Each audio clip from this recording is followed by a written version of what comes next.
displays. Okay, are we seeing the full screen there? Yes. Okay, so what I'm going to do is I am quickly going to skip all the way to the end because the last slide is the most useful one with a whole bunch of links on it. So if the people that aren't able to stay for the full time, maybe just quickly take a screenshot of this, because this is basically my contact details and a whole bunch of links to, firstly, AWS training at the top. So there's a couple of free training courses available that I'll mention throughout the session. And then if you look at the right bottom, there's a bunch of links. The first one is the AWS office hours.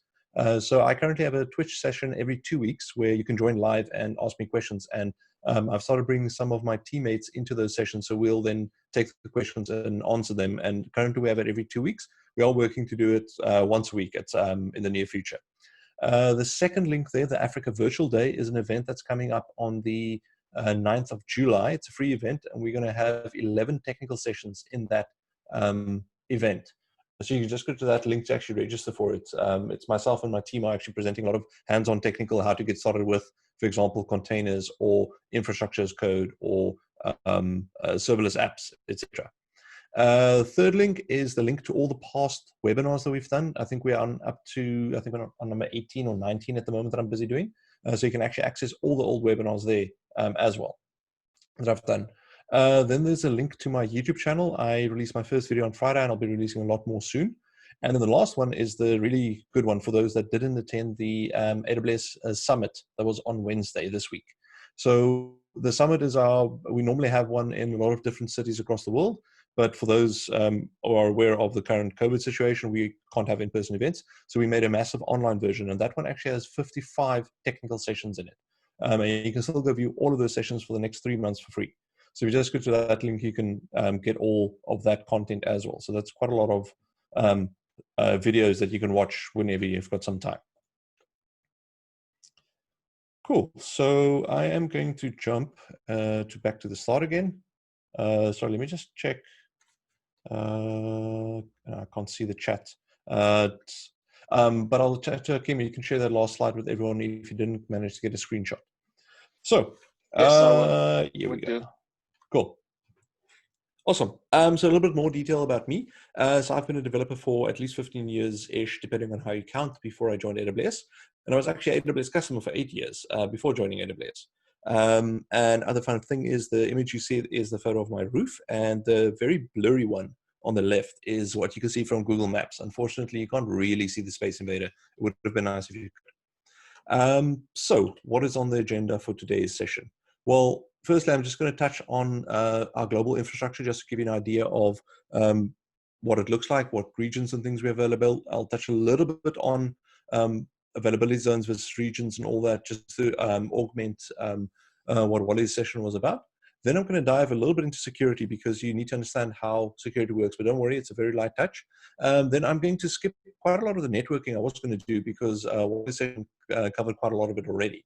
Then we are going to take a look at compute and what we mean within the AWS world about compute, because it's not just about EC2 instances. There are actually a couple of ways that you can spin up something that can run your code for you.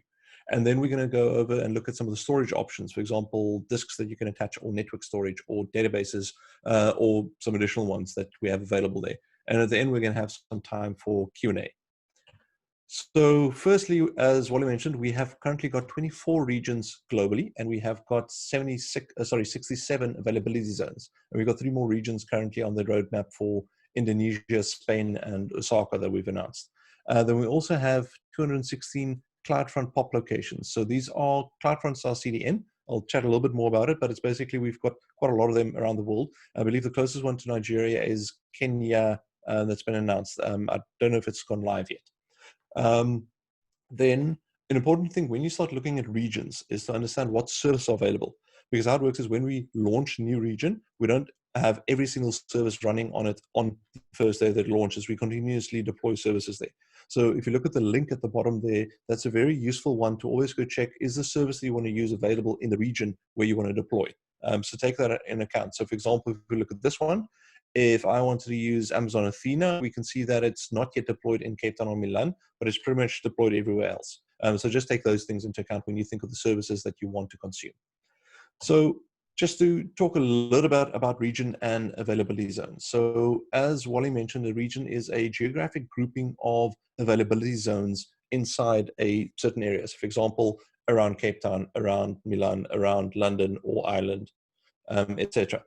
And what they do have is they've got a very high-speed fiber link between them. It's a mesh network with extra redundancy, so the connectivity between availability zones is very quick. And also, there's a 1 to 3 millisecond maximum latency between each availability zone. So you know that they are fairly close together. Now, an availability zone itself is actually one or more data center. It's not necessarily always just one data center. Usually when we bring up a new region, there'll be 3 availability zones, and each availability zone will have 1 data center. But just to put it in context, our largest availability zone has got 14 data centers building it up. And also when we do launch new regions, we launch them with at least 3 availability zones. And I'll tell you why we do that in another slide. And just a little tip for those not familiar with availability zones. When you look at my account and you see, for example, EU West 1C, that's not necessarily the same availability zone as you have in your account, which is EU1C. You need to look at the availability zone ID. So in my example here, you can see that C is actually mapped to 1, and B is mapped to 3, and A is mapped to 2. So always just remember that when you are dealing with multiple different AWS accounts, that the A is not always the same A as for everyone else. Then, to quickly explain why do we have this number 3, and it's to do with resiliency and having your services available. So don't worry about the math over here. That's just the equation for availability when you take failure rates into account. So the way to think about this is that let's say you've got a door or an elevator. There's only one of them. So when that elevator breaks, because we all know they'll break at some time, and nobody can use it at all. So let's say the chance of or the availability of that elevator is 99%, which means that over a normal year, it'll be down for 3 days and 15 hours because that's actually what 99% is. Hey, we've got someone drawing some pictures for me. Awesome. What that means is that one elevator, if it's broken, nobody can move around. But if there's 2 elevators, it means that if the one breaks, you can still use the other one. It might be a bit slower, but you can still use it, which means your service isn't down, it's just slightly degraded, which is obviously a bit better than having things break. And also, if you take if you use the math to figure out then the availability, as soon as you add a second one, your expected downtime suddenly drops to 52 minutes because it still means that when 1 is up, you can still send traffic through the system. If you take that up to 3, you're going to go down to 31 seconds in a year with the same chance of breaking. So if you've got 3, the chance of all 3 breaking means that you only have 31 seconds of downtime over the year. So that's why we tend to have at least 3 availability zones when we build our regions out, because you can then deploy in 3 availability zones, which means the chance of your service actually being down because one of the AZs is down is a lot lower. And if it is down, you can see that there's a lot less downtime available with a 99% availability only. And just a lot of our services have got much higher uptimes available to them. For example, S3 has got 99 I think it's 99s after it uptime. So just to understand, that's why we have 3 availability zones. So now for the next section, which is going to be quickly about just security, to understand the difference between the old corporate data center security model and how that actually works, or how the cloud security works inside the AWS cloud. So firstly, corporate data center, let's say you had a bunch of servers and you had a database somewhere. There's probably some kind of firewall configuration. Now, often this was managed by a single security officer or a group of them, and they tended to not be that happy most of the time because of the amount of security requests that they got to make any changes to this firewall. This firewall was typically also only at the perimeter, so from the internet into the data center. But as soon as you were inside the data center, you could easily jump between the different servers. There are obviously some data centers where people have set up multiple firewalls internal to the data center as well. But we've seen that a lot of corporate data centers just had a firewall around it, which meant that inside security, you can pretty much access what you want inside the data center once you were inside. Whereas how it works in AWS Cloud is we've got this service called IAM, Identity and Access Management, that handles the authorization between all the different services. And then you've got additional services like, for example, the security groups, as mentioned, which is allowing access to specific instances on a network connection level. But to put IAM in context quickly, what you can do with IAM is you can give access to people. So I can set up an IAM policy and attach it to a group for a person that says you're allowed to access, for example, Amazon S3, which is an object store. So S3 allows you to store files, And if my IAM access says I can access the bucket, it also says how can I access the bucket in terms of can I write to the bucket or can I only read to the bucket. You can set up these IAM policies as part of IAM roles as well for what we call non-human access. So for example, for your EC2 instance. So let's say that web server we spin up has to write files to S3.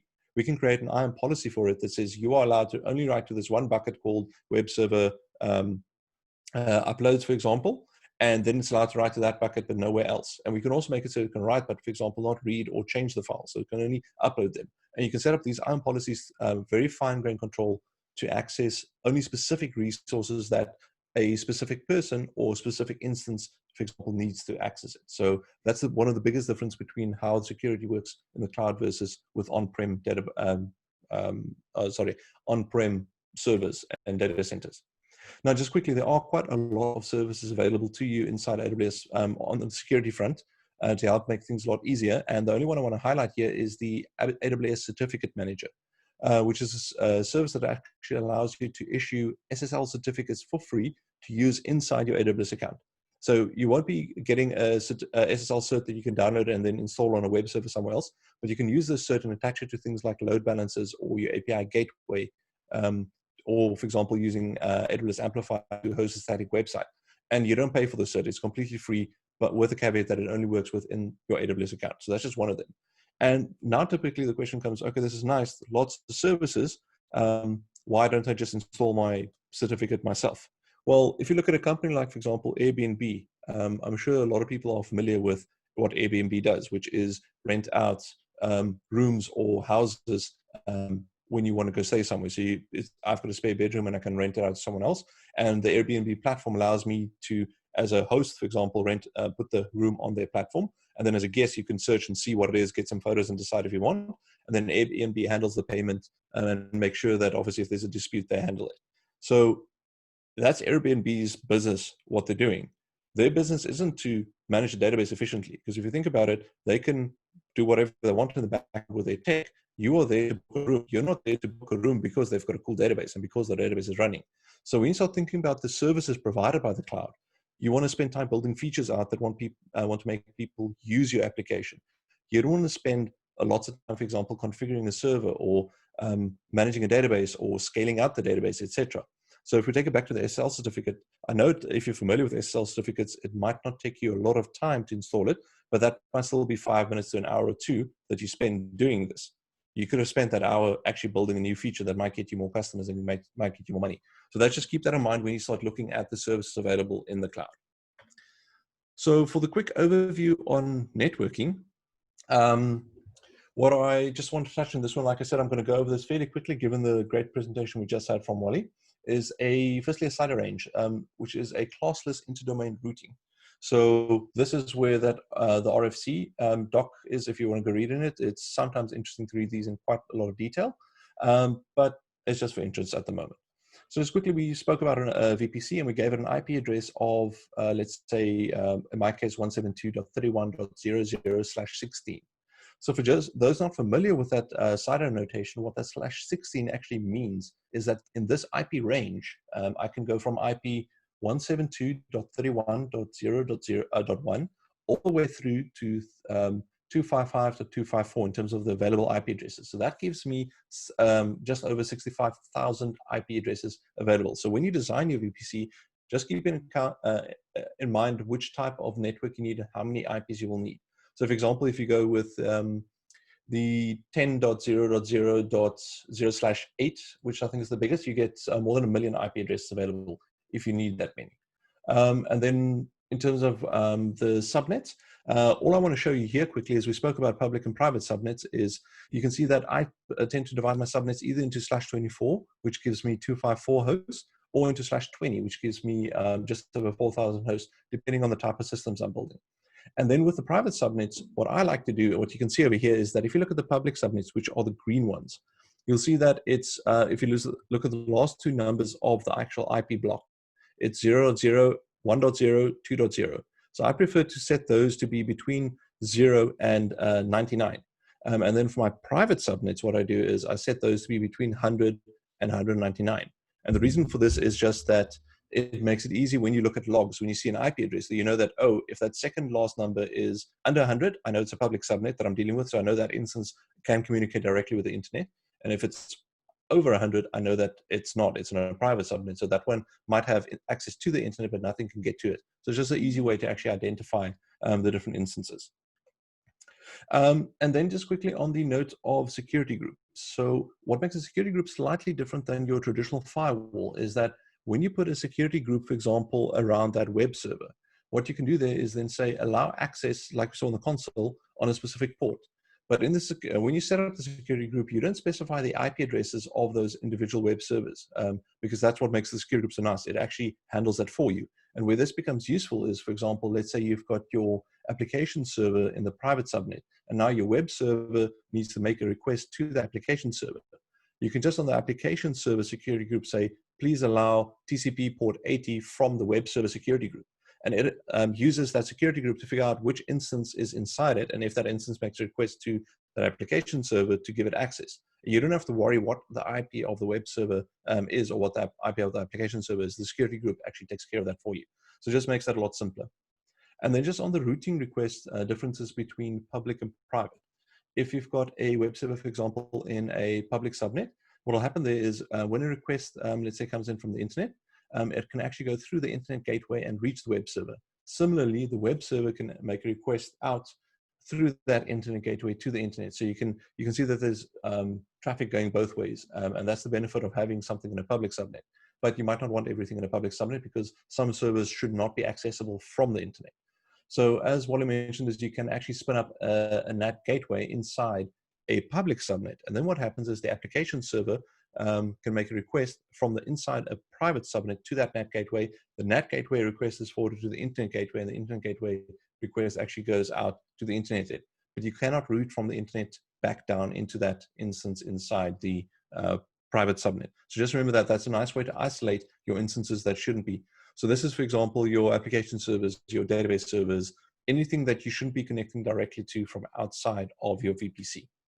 And then just as a quick teaser, we can probably do this in a future session, is looking at infrastructure as code.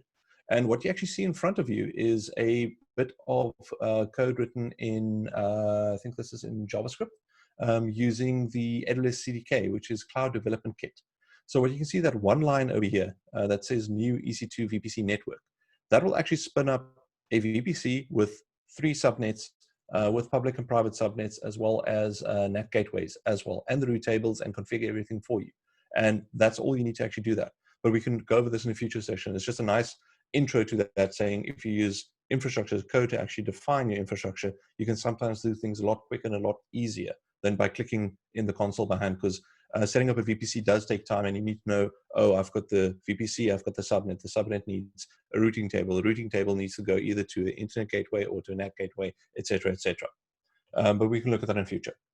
So Amazon CloudFront is the other networking component that I want to talk a little bit about, which is AWS's content delivery network.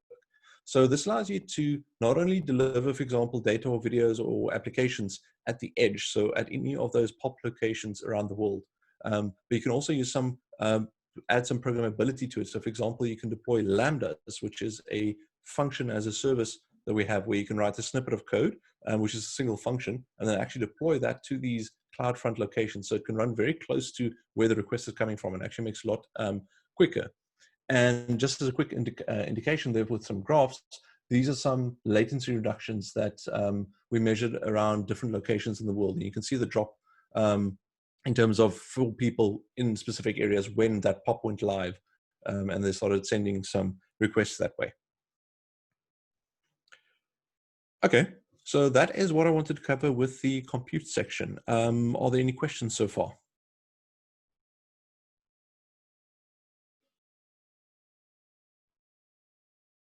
Okay, I'm going to assume that's no. I can't currently see the chat window, unfortunately. Yeah, no questions so far. You can continue. Okay, cool. Okay, so the next section now is the compute section. So when you think about running compute on AWS, there are a couple of different tiers, almost to think of it, in terms of also the level of abstraction that you want to deal with. So at the very bottom level, we've got Amazon EC2 instances, which are infrastructure as a service, where you spin up a VM and you can then install and run whatever you want on that VM, and you can decide how your code needs to run. Then you can go one level up, which is slightly more opinionated. And what we mean by this is that we put a specific way of running things in place for you, which means that it's easier to get going, but there's certain ways that we decide that things work. So the trade-off here is that, for example, if you use Amazon ECS or EKS, you have to use containers, and there's a specific way to use the containers. But you don't have to worry about spinning up the actual instance necessarily to run the container on. There are a couple of ways around that. We can, for example, spin up a worker fleet and then have the EC agent run on and then deploy the container for you. Then one level above that, which is more abstracted, is AWS Fargate, which is what we call serverless container framework. So you tell us, here's a container or a set of containers that I want to run, and we will go run that for you. And you tell us, I want, let's say, 2 CPUs and 4 gigs of RAM for my container, but you don't have to deal with the host. There's no host for you to actually maintain, update, patch, or change at all.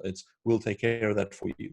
And then at the very top, we've got AWS Lambda, which is for serverless functions, which is where you write individual functions, so just snippets of code, and then you tell us, here's the function, please go host it, and then we take care of the deployment of it, running of it, whatever infrastructure it needs to actually execute, and then when it's time to execute, we'll take care of then making sure that the code is available to be run for you. And you only worry about actually writing the application code. So let's quickly dig into these 4 areas a little bit more. So on the Amazon EC2 side, firstly, just to understand what an EC2 instance is that inside one of the data centers in an AZ inside a region, there is a bunch of servers sitting in a rack somewhere.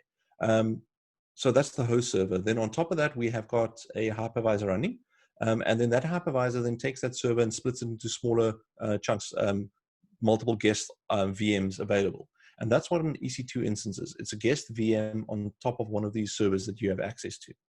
And when we initially launched EC2, more than 14 years ago, we only had a single instance type. We called it the M1, which was the one size fits all. And it actually had 1 CPU and 1.7 gigs of system RAM. And what made this revolutionary is there's nowhere else where you could actually have rented a VM and then just when you wanted it, shut it down again. If you didn't need it anymore, or if you wanted 5, you can quickly just spin up 5 and just pay for the 5 that were running. And as soon as you, let's say, terminate 2 of them, you'd only pay for 3 of them. So that's where EC2 initially came from. And then since then, obviously, we've had a lot of feedback from customers saying, like, it's nice to have a VM, but 1 CPU and 1.7 gigs of RAM is not nearly enough for us, or it's way too much for us. So we created a whole naming convention around the EC2 instances. So you might have seen something like, for example, M5D.extra-large.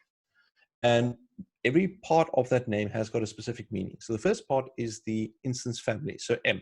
M in this case is for general purpose. If you look, for example, at C, that's compute optimized. So they tend to have very high CPU frequencies, like up to 4 gigahertz, but they might have less RAM if you look at the ratio between the CPU and the number of CPUs and the amount of RAM that you get. So for example, I think a C5 large has got 4 CPUs, but only 8 gigs of RAM, where M5 large has got 2 CPUs and 8 gigs of RAM.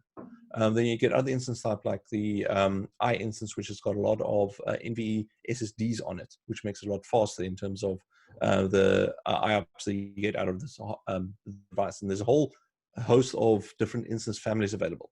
So now that you know what instance family you're dealing with, the next number is the instance generation.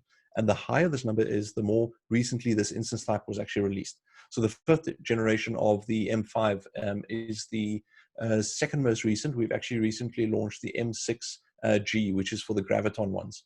And that brings us to that next letter, or multiple letters after the number, which is the additional capabilities. So if I just took M5, that'll mean general purpose, 5th generation. And because there's no suffix, it refers to the Intel CPU versions of that instance type. If it had an A suffix, it would reference to the AMD versions.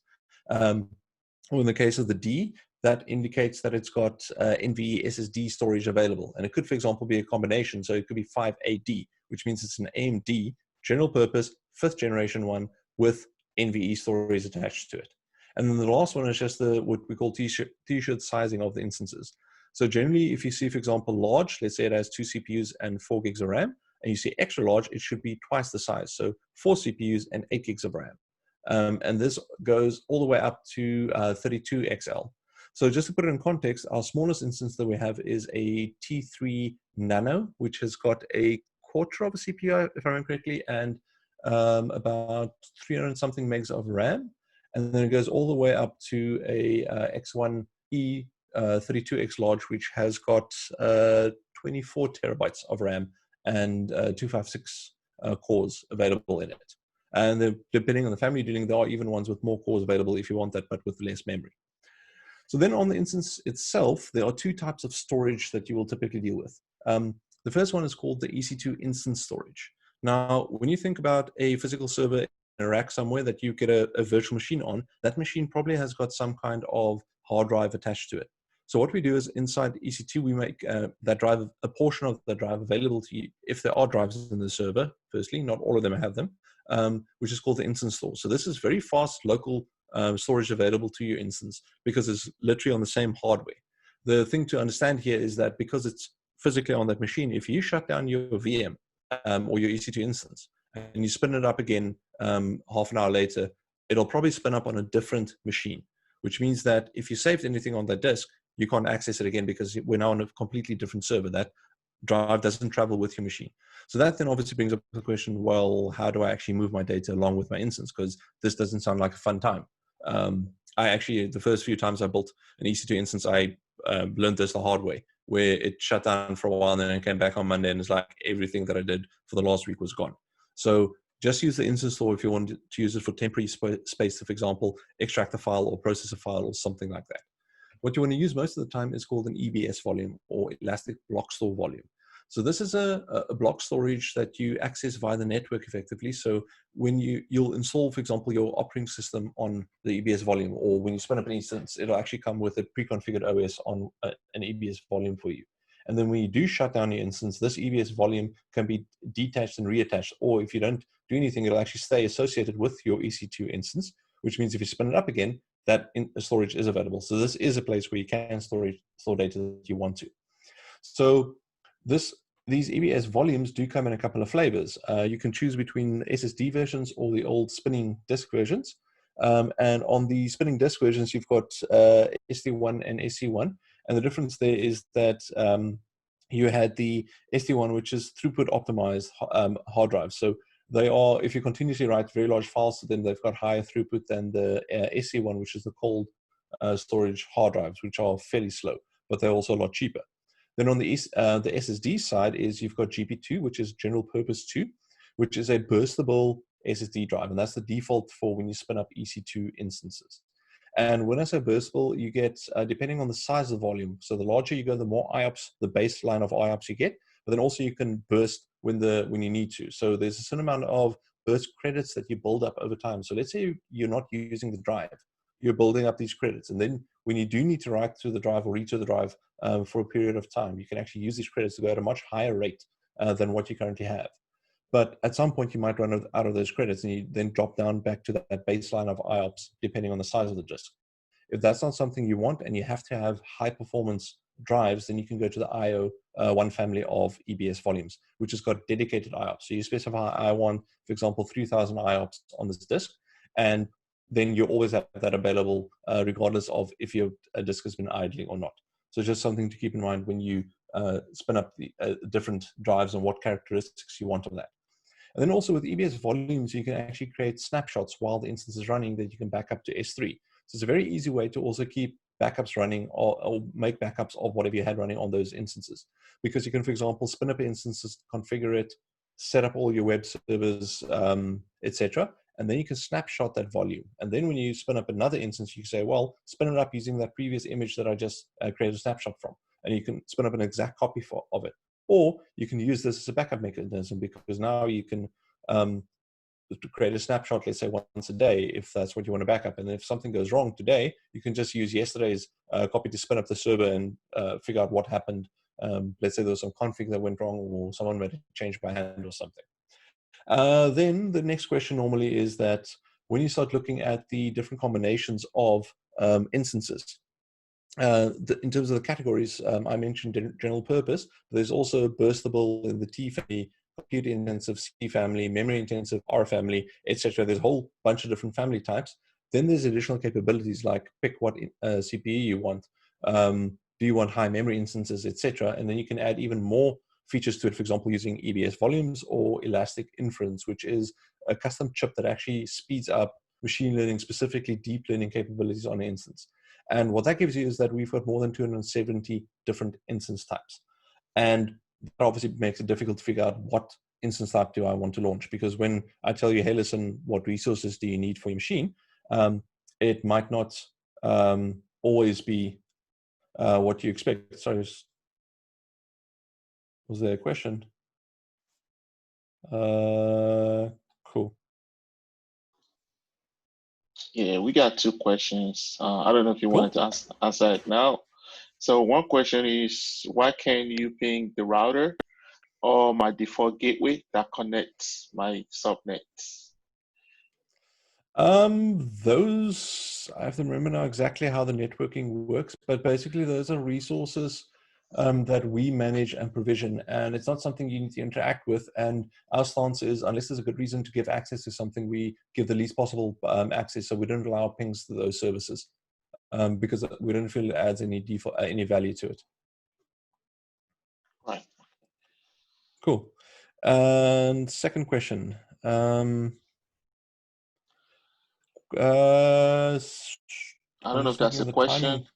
It said, does that mean I can spin up EC2 instance automatically or scale vertically? I don't know what that question is. I think let's wait for some clarification. I'll keep an eye on it. Yeah, we can do that. Yeah. Cool. So to answer the question, how do you figure out what the instance size is that you want to use? There are two ways you can do this. The first one is using instance discovery to actually figure out what the instance is that you want to deal with. And I can quickly go to the console. Yeah, console's on this side. Where's my mouse? Sorry. My mouse seems to have disappeared. Can you see the screen of the console? Yeah. Okay. I'm going to have to, okay, let me just quickly exit the presentation because that's holding on to my mouse. Okay, so let's go to EC2. Let's make it a bit bigger. And what you can see over here is in the console, there's the section in the EC2 dashboard called instance types. And if, example, let's just make this a little bit bigger. If I go to that m5d.xlarge and search for that, oh, sorry, it's not MD5, it's m5d.xlarge. So I can search for that one, and then I can actually click on it. And if I bring this up, I can actually see the details. So for example, here I can see it's what hypervisor it uses is not always Nitro, which is our custom card built. We can see, for example, on the compute side that it's got 2 cores. It can do 2 threads per core. It has got a 3.1 gigahertz clock speed, and it's got 16 gigs of RAM. There's some networking information available to you as well, storage details. If there are any accelerators currently attached, by default, in this case, no. And then also you can get the pricing information. So if you did pick something, for example, like the P3 family, let's grab one of the big ones, P3 13 large. If I go to accelerators over here, I can see that there are actually 8 GPUs available with a certain amount of RAM, and it's specifically NVIDIA GPUs, and it's the V100 GPU types, so the Volta ones. So you can quite see all of that. Okay, so we've got a question, how can you encrypt data on EBS? Well, when you create it, there's actually a box that you can tick to say encrypt the data using KMS. So it'll use key management service to encrypt the data for you. You can actually quickly do that. Let's go over here, volumes. So if you wanted, you can create a volume, select SSD, and you can over here say encrypt the volume, and you can just pick the key. So there's always, per service is the default key, but you can go create your own KMS, which is key management service key, and or you can bring your own keys to that service as well to encrypt it. And then if you use that, you can say boom, it gives you all the details of the encryption key, and it'll encrypt. So question is, if there's no availability zone for Nigeria, which zone do you recommend? That you'll have to check because Nigeria, in terms of, because it's not necessarily a straight line on the map. It depends on the undersea cables. So it might be faster to London, even if London is further away than Cape Town geographically, because of the cable length that might be shorter to London from Nigeria. I actually haven't done any tests from Nigeria itself, so I would have a look at that latency to test Ireland, London, and Frankfurt and Cape Town to see which one goes for. Frankfurt probably the best one because I use Frankfurt. Probably Frankfurt. Okay. Yeah. Okay, that's good to know. Cool. Okay, let's quickly jump back into the presentation. There we go. So that's the instance discovery that you can actually use to go look at what the different ones is. And once you've been running for a while, there's a feature called AWS Compute Optimizer that will go look at your account and say, are your instances too big or too small for the workloads that you're running? And actually gives you some nice advice in terms of how to right size your instances. We're not going to look at that one today, though. So then on the compute side, the next level up is if you want to start running some containers.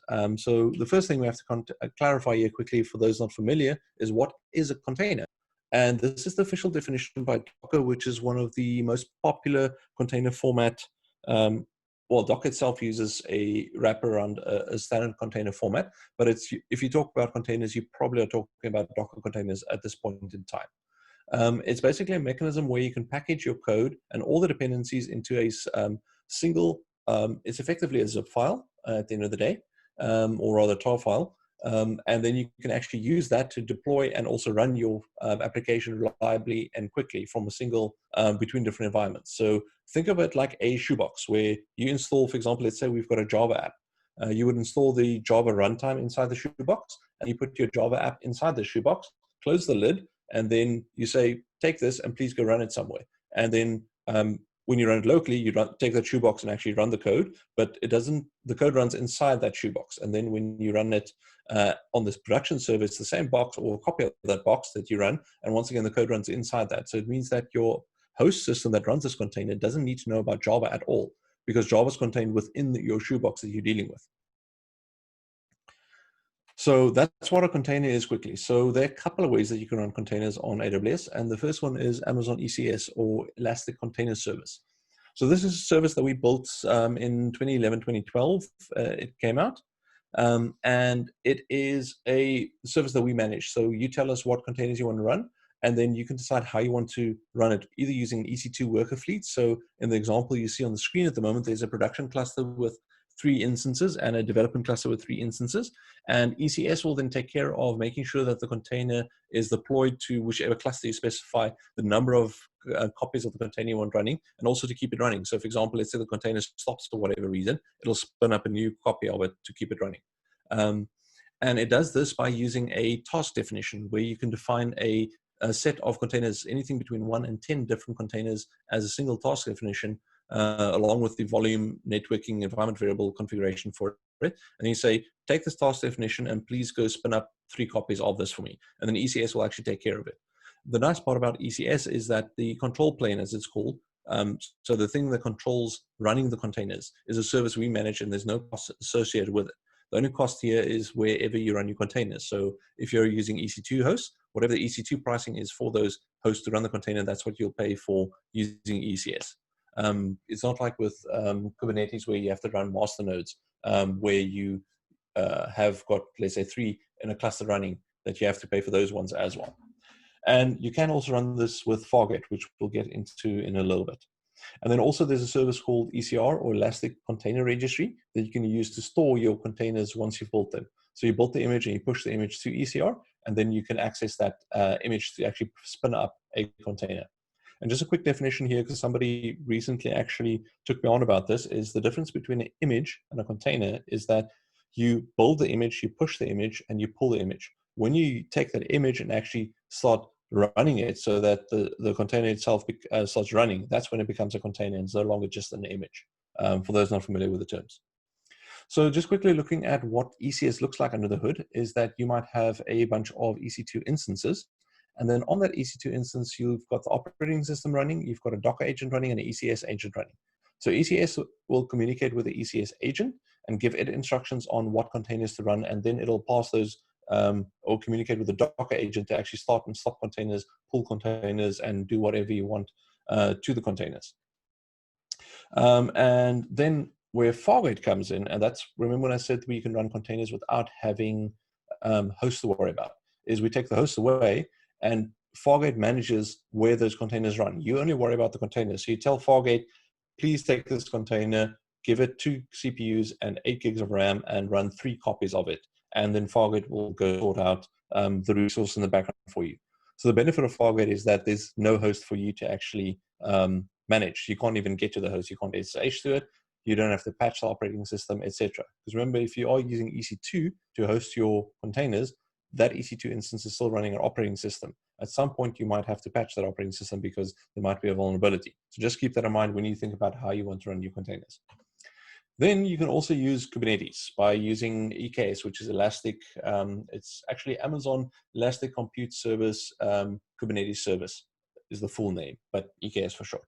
So what will happen there is that we spin up the EKS cluster for you. We take care of scaling that the main nodes along with backing up them along with etcd management, because the Kubernetes control plane actually has quite a lot going on in it, and you typically want to deploy at least 3 main nodes for it.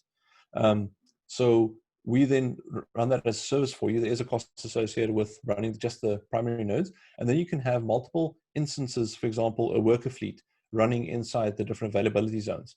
And we have recently released a feature where you can make use of Fargate as well, which is very interesting because now you can run containers on Kubernetes without having to do capacity planning. Because remember, if you've got, let's say, a cluster of 5 instances and there's 2 CPUs and 3 gigs of RAM available across all of these in total.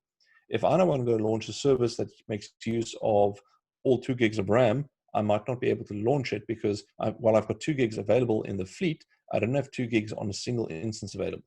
So where Fargate makes this easier is that every single time you specify a pod or a service with multiple copies of the pod running, you say, please launch this with 1 CPU and 2 gigs of RAM. And we go find the host in the background for you to actually run with that capacity. So super useful if you do want to use Kubernetes. And then lastly, you also interact with your cluster using kubectl the normal way you would. Okay, so I've actually spoken quite a lot about Fargate already, which is the 1 level up where you don't have to worry about the host. But basically, it just boils down to it allows you to run containers without managing the underlying virtual machine. And depending on the time, let me just have a look quick. If there is time, I'll show you how easy it is to actually spin up a Fargate cluster and then also get a container running there. So then the last type of compute we have is AWS Lambda, which is a serverless function. And what a Lambda function is some kind of code that has got 3 main parts to it. There's a handler function. So this is the actual code that is executed when this function is invoked. We pass 2 objects to it. The first one is the event object. So this is the data that's sent to the Lambda. So for example, let's say this was invoked over an HTTP API gateway. Then there would be, let's say, query string parameters as well as a body with some information in it. Then you also have the context object, which is the context of how the Lambda was invoked from, for example, the API gateway. So let's say request ID, what log group it writes to, etc. So that all builds up this single function, and then you can decide what needs to happen inside that function. And when you think of the function, it's something needs to trigger the function, which we call an event source. The most common for this is an HTTP request, which comes in through an API gateway. But you can, for example, if something changes in the database, there are ways that you can raise an event and then kick off a Lambda function. Or if, let's say, you upload a file to S3, S3 then raises a notification using SNS, which is a service for simple notifications. And then the Lambda function can trigger every time a file is actually uploaded to S3, for example. So let's say you've got an image resizing service. The person uploads an image to S3. S3 raises SNS, SNS kicks off a Lambda function that then goes and resizes the image according to what you need.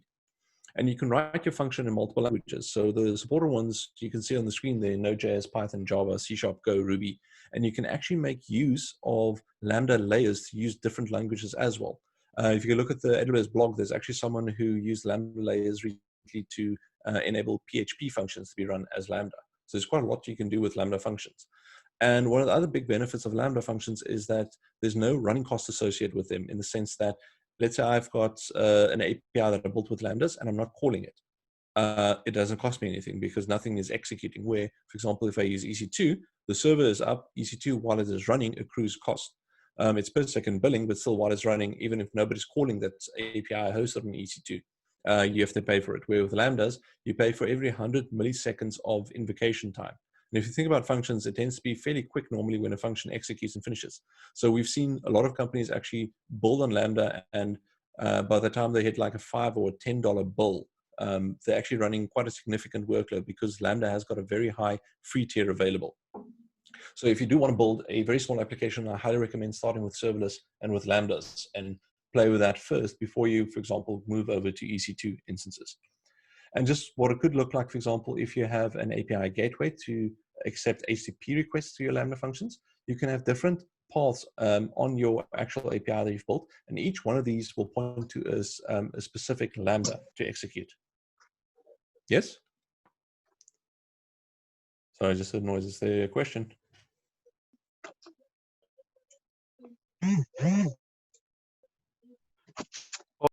No, I just heard someone's cell phone buzz. Don't worry. Okay. And obviously, Lambda functions being inside the AWS ecosystem can also make calls out to different services. So, for example, Amazon DynamoDB or to Secret Manager to get some configuration or to an RDS database. Depending on what services you have running, you can actually access a lot of different services inside your AWS account or outside if you wanted to. So now the next section and the last section for tonight's chat is about storage in terms of what are the ways you can use to store data inside AWS. So just quickly, when you start thinking about running databases, remember the Airbnb example I gave you. If you think about what it takes to run a database, there's quite a lot that you have to worry about. And if we put this in a list, you can see over there on the left, if you have to manage the cluster yourself, you have to worry about best practices, maintenance, monitoring, patching, scaling, all of those. Where if you look on the right, what you can see is when you use one of the RDS managed databases, you worry about schema queries in terms of construction optimization. We take care of the rest for you. There's a question about Fargate quickly. Yeah, Cobus, thanks. Sorry, I've never actually deployed a Fargate cluster, but I was of the opinion that Fargate was more like Kubernetes Knative, like a Knative cluster. So is it actually just managed containers, or is it actually Kubernetes Knative running in the background? No. So Fargate actually is a service. If you want to go read up on it, you can Google for Firecracker. So Firecracker is a custom micro VM that we built. And when you launch your Fargate container, it actually makes use of this VM in the background to spin up. So that's what it uses under the hood. And Firecracker is actually open source that you can take a look at. Oh, okay, cool. Then one last question. Can I auto provision nodes, Kubernetes nodes, like more worker nodes automatically from the platform, like just have a config? So yes. Sorry, okay. I was just breaking up in the end. You were asking about, if I got the question correctly, if you can easily add additional EKS, worker nodes like, to EKS. Exactly, automatically, like yes. Auto scaling. Yeah, okay, thanks. Yes, so auto scaling, I actually did a talk on Wednesday on this using some of the new features. There's quite a lot of advanced capabilities there in terms of how to auto scale. But the short answer is yes, you use auto scaling groups in the background, and how it scales and with what it scales is very configurable. You can actually combine different instance families if you want, and spot instances and on-demand instances, etc. If you want, go have a look at the that link that I'll show at the end again to get to the EMEA summit and go look for the cost optimization talk that I did. It's 45 minutes just pretty much on how you can configure an auto scaling group to use all of these advanced features. Okay, thank you. Cool. Okay, so back to the storage pod. So this is applicable to RDS instances. So what RDS is a relational database management service. So you pick, for example, MySQL or Postgres, and you tell us, I want to spin up a single node or a multi-availability zone clustered node. And we take care of quite a lot of that for you. And it takes about 5 minutes. It's literally a few clicks. I can quickly show you off this, how much it takes to spin up a database. And then you can just start using it. So you don't have to worry about a lot of this other work that you have to do, which once again means that if it takes you 5 minutes to spin up a database instead of a few days and also worrying about the backups, you can build more features. So when you think about databases, I know a lot of people tend to think about relational databases. I personally, when I started developing, way long ago, we had relational databases and we had files to actually store data in, not much else. Relational databases, you might recognize some of the flavors you have available down there. But you can use this as a managed service, but there's still quite a lot of space left in this cloud, and there are more databases. For example, the non-relational ones like DynamoDB, which is a key value store, DocumentDB, which is a document-based, Elastic Cache, like Redis or Memcache, so it's a managed service for you. Then you've got more fun ones like Amazon Redshift, which is a data warehouse type database. EMR, which can run effectively Hadoop and Spark, so it's MapReduce type databases that you can work with. Or even Elasticsearch, which is a full text search engine. And on top of that, you can install or have Kibana and then use Logstash to actually pipe logs to it. And then even some specific ones like, for example, Kafka. You can take all of this and even connect QuickSight, which is a visualization tool that we have. So when you look at databases, and especially if you're new to the cloud, go have a look at what type of database you need. Because I know a lot of people are familiar with relational databases. So you start off with MySQL, Postgres typically, and then you try and build your app on there. But go look at the different types of databases, because DynamoDB, which is a key value database or a document database, might be a better solution to the problem you're trying to solve. So always go figure out and spend some time learning the different database types, because while relational is very useful and it's used in a lot of places, it's definitely useful to know the other ones, because sometimes certain tasks are easier in a different database. So as just an example quickly, if you work with a graph database, if you're building something like a recommendation engine that needs to know the relationship between the different data entities, that's something that is very easy for a graph database because it was built to do that. Where if you do it with a relational database, there's quite a lot of work you have to put in. And once again, just by picking the right database, you free up time to go build those features instead of building a database to do what you want and then only building the features. So a little bit more detail on Amazon RDS. You can pick the flavor that you want of the database that you want to run. So we currently support MySQL, Postgres, Maria, Microsoft SQL, and Oracle. And it's literally a couple of clicks and it can actually run for you. I see we are having some fun drawing on the screen again. Awesome. And then also just one slight difference is we have got a service called Amazon Aurora, which is our cloud native MySQL and Postgres compatible database build. This in itself, just explaining exactly what it does under the hood, is probably about an hour or 2 hour long discussion. But the short version is that we have actually split the compute side of the database with the storage side. And what we mean by this is that if you think of a database engine, when it writes a transaction, there's normally a transaction log that it writes a single row to that says, this is the change I want to make to the data. And then the database engine takes that and actually processes it and then goes and changes the data on the actual underlying storage that it's using. If you're working inside a cluster, that transaction is then replicated to the secondary nodes. They then take that and then also process it and actually apply it to the underlying storage. And then what we do with Aurora is that the underlying storage is a layer running on top of S3 across at least 3 availability zones with 6 copies running. So when the primary node does that write operation, it writes it to the same data source where the other read nodes would actually read it from. So we don't have to replicate that command. So out of the box, Aurora is between 3 and 5 times faster, depending on if you compare it directly to MySQL or to Postgres. So you get quite a lot of more performance out of the box, and quite a lot of management features that you don't have to worry about. But I don't want to go into a sales pitch for Aurora, but if you are going to be picking an RDS instance, definitely take a look at Aurora as a starting point. Then that's the database. So we know how to store data in database, but typically also want to store some files. So there are a couple of ways you can store files. The first one being using an Amazon EBS volume that's attached to an EC2 instance somewhere. So we already spoke about that. That's, let's say, think of it as an additional drive on your virtual machine that you're running. Then on the very right, you can also store files in Amazon S3, which is an object storage. So S3 has effectively infinite storage. So you can pretty much store as many objects in there as you want. And it's an object, not a file, in the sense that it looks like a file that you upload, but behind the scenes, it's because it's an object, it just has a prefix, which to you looks like a file. So you can actually have, let's say, upload an object and give it a key of, let's say, data/user/user1. So that'll look to you like a directory, but in effect, in the background, is actually just the key for the file because it's an object that's stored in a big bucket with objects. Then in the middle, what we have is additional network-based file systems that you can attach to your running instances. And the first one there is Amazon EFS, which is Elastic File Store, which is a NFS compatible. So those not familiar is network, I think it's network file server. So it's effectively you mount a drive that's sitting on the network somewhere to your instance, and then you can write to it. And it's made for multiple readers and writers. So you can have, a good example here is, let's say you've got a WordPress site that you want to scale out. You attach an EFS volume, and then when you install WordPress, you put all of the config files into that EFS mounted directory. Then you mount that EFS volume to multiple instances running. So let's say you've got 5 copies of WordPress running. They all mount the same EFS volume. They all point to the same config, so that when you do make a config change, it'll actually write to that, and the other nodes can read from that same location.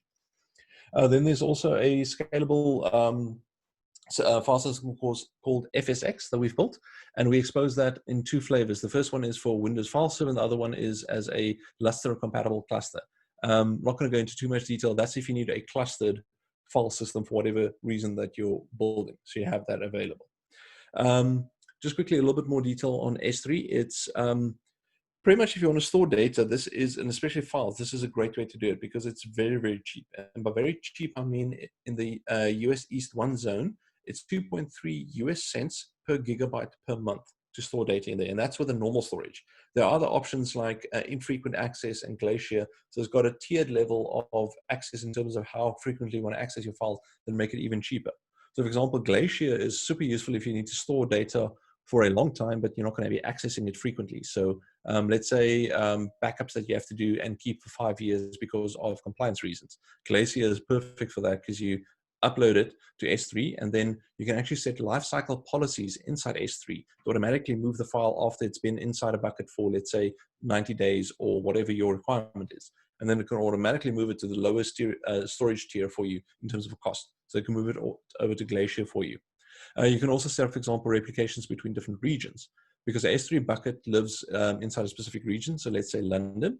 And you can then set up replications so that as soon as a file is uploaded to the bucket or modified in the bucket, it automatically replicates that change to another region. So let's say Cape Town, because then if you've got services running inside Cape Town, they can access that file locally very quickly instead of having to go all the way to the London S3 bucket in this example.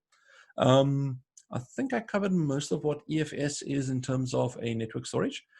Super, like I said, super, super useful. And we've launched a couple of features recently which allows you to attach EFS to Fargate containers when you run them, because if remember, when you're running a Fargate container, you don't have access to the host. So this is a way to actually give it storage that you can then So this is a way that you can give it storage access to use while it's executing. And I think in the last week or 2, we actually have released the capability to attach an EFS volume to a Lambda. So when you are running it inside a just that little bit of function code running, you can still access storage. So if you receive a file or you want to store a file or access a file for whatever reason, you can actually do that by attaching EFS to your Lambda as well. Then in terms of the ending off now is obviously this was just a very, very quick overview. So the point of this whole presentation is to just give you an overview of what networking, storage, and compute, some of the options that are available. There's obviously a lot more, and that just takes a lot more time to go into. But what I do want to do is I want to show you just a couple of more links in terms of how you can get additional resources to go learn about this. The first one is to go head over to AWS.training. There's quite a lot of free digital courses you can take over there to actually learn about all the different services that we have available.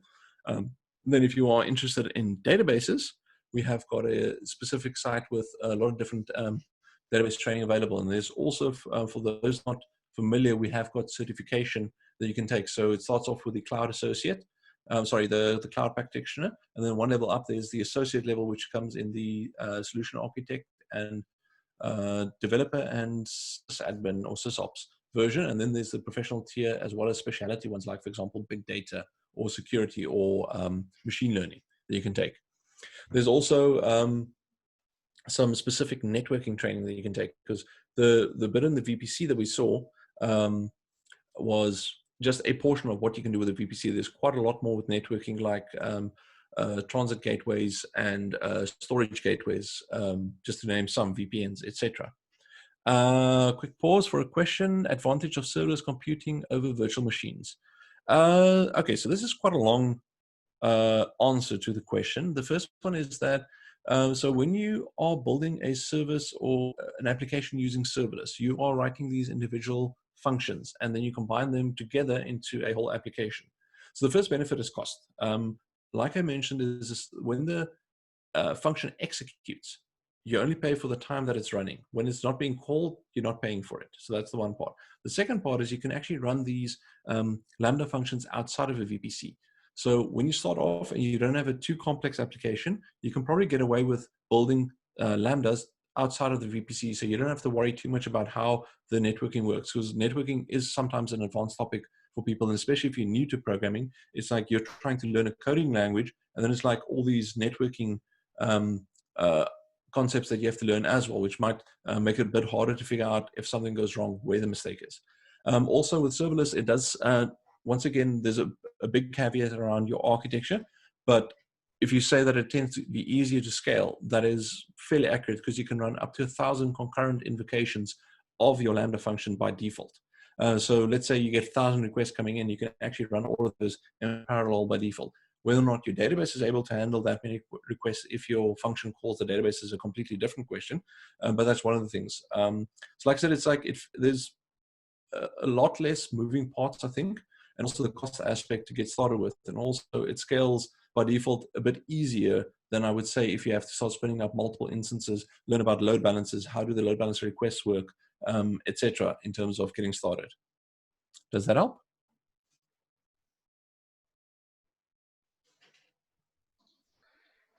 Yeah, there's another. Yeah, I think that's it for all the questions that we have so far. Did anybody has any question? I think that's. Oh, someone just asked a question. Okay, completely new. Where do you start from on AWS? Well, firstly, I want to say come join my webinars, just because I've actually done a lot of getting started content the last while. But what I would say is figure out what it is you're trying to build. So figure out the problem space. Like I want to build an application that resizes images.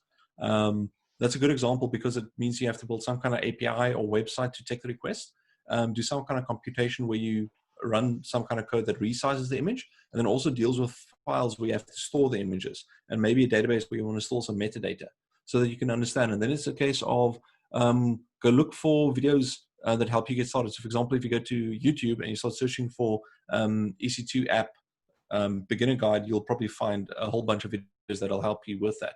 And then from that, that's when you start learning a little bit about, okay, for example, how EC2 works. Or if you can say, okay, I know that I want to build a serverless application because I've heard it's cool, then go search for videos on serverless. One of my teammates, Marcia, has got a channel called Foobar Codes. Actually, if you give me a second, I can drop that link, sorry, in the chat. Just need to get a browser here. Give me a second. So she's been doing videos for about 4 years now, I believe, on serverless mostly. Where's the chat? There we go. So she's a very good person to follow on YouTube to get some knowledge. So I would say start off with YouTube and then also come to the AWS Summits because there you can learn about all the different services. So the first time you start off, there's going to be a lot of services and it seems like an overwhelming amount. But over time, you're going to start learning, oh, RDS is for databases, EC2 is for VMs, Lambda is for functions, etc. So you're going to build up knowledge over time. But definitely go video, like I said, for myself, is one of the best ways to consume knowledge at the moment. Then also, like I said, on the screen, you can see there's a link to my social handles on Twitter and LinkedIn. I actually do webinars about 8 a month at the moment on mostly getting started topics. So come join those. And if you want to look at the past ones, you can look at the middle link, the SSA webinars one, that you can actually access it. Then also, if you want to access my slides. Yeah. Can you share the slide or do you have any information that, we can share to the members, like some videos, or I know we can, your link to your YouTube, but do you have anything? Okay, that's perfect. Yeah, so that's the slideshow. I tend to upload most of my slide decks over there, but the important link over here is the, do you see this middle one that I've got highlighted over here? Mm-hmm. Okay. So that actually, I can actually copy it quickly. And then if so what this is all the webinars I've done so far this year and last year. And what you can see over here is that here you can access all of them and go watch them at whatever time you want. Very nice. Yeah, and as we bring out new ones, you'll see them come in here. Unfortunately, the first time you want to watch it, it'll ask you for registration details, but it'll only ask you once. And I'm working with them to try and see if we can get that registration link away. So just click and watch to make it a little bit easier. And this is free, right? This is free? Yeah, completely free. Cool. Yeah, so basically everything on this page over here, except for there are some training courses that do cost money to actually take, but there are also a lot of ones that are free. And everything in this block down here, so the summits, the YouTube videos, the virtual day, the office hours, all of those things are free. All it takes is your time. Cool. Thanks. Thanks for sharing this. Cool, pleasure. Any more questions? Anybody has any question before we wrap it up? Going once. All right. No questions. So thanks, Wally and Cobus. This is really good. I think this is a lot of information for everyone to digest. The recording is going to be shared for everyone to watch as well. So thank you, guys, and thank you for joining. And have a wonderful day, guys. So thank you. This is going to be the end. Thank you, guys. Cool. Awesome. Thanks. Thanks. Thank you very much. Thank you. Thank you. Bye, guys. Thank you. Cheers. Good night. Bye. Bye. Thank you. Thank you. Bye-bye. See you. Bye-bye. See you. Bye. Thanks, Cobus. Bye.